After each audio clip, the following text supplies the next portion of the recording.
அண்டை நாடுகளே எங்களை மன்னியுங்கள் என ஈரான் அதிபர் திடீர் மன்னிப்பு கோரியுள்ளது கவனம் பெற்றுள்ளது மட்டும் இல்லாமல் அண்டைய நாடுகளுடனான பதற்றம் குறைய வாய்ப்பிருப்பதாக இது பார்க்கப்படுகிறது.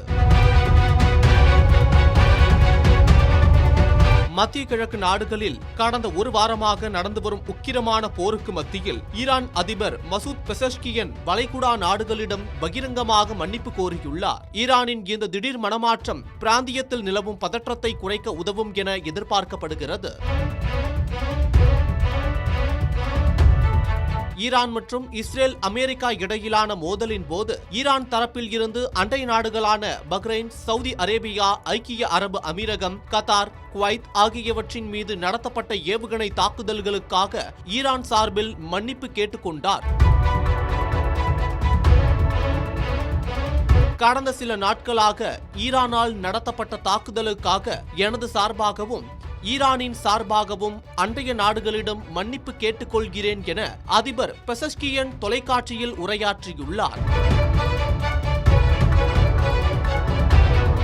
ஈரானின் இடைக்கால தலைமைக்குழு ஒரு முக்கிய முடிவை எடுத்துள்ளதாக அவர் தெரிவித்தார். அதன்படி இனிமேல் அண்டைய நாடுகள் மீது எந்த தாக்குதலும் நடத்தப்படாது என்றும், ஒருவேளை அந்த நாடுகளில் இருந்து ஈரான் மீது தாக்குதல் நடத்தப்பட்டால் மட்டுமே பதிலடி கொடுக்கப்படும் என்றும் பெசஷ்கியன் உறுதியளித்துள்ளார். அதே வேளையில் அமெரிக்கா மற்றும் இஸ்ரேலின் நிபந்தனையற்ற சரணாகதி என்ற கோரிக்கையை அவர் திட்டவட்டமாக நிராகரித்தார்.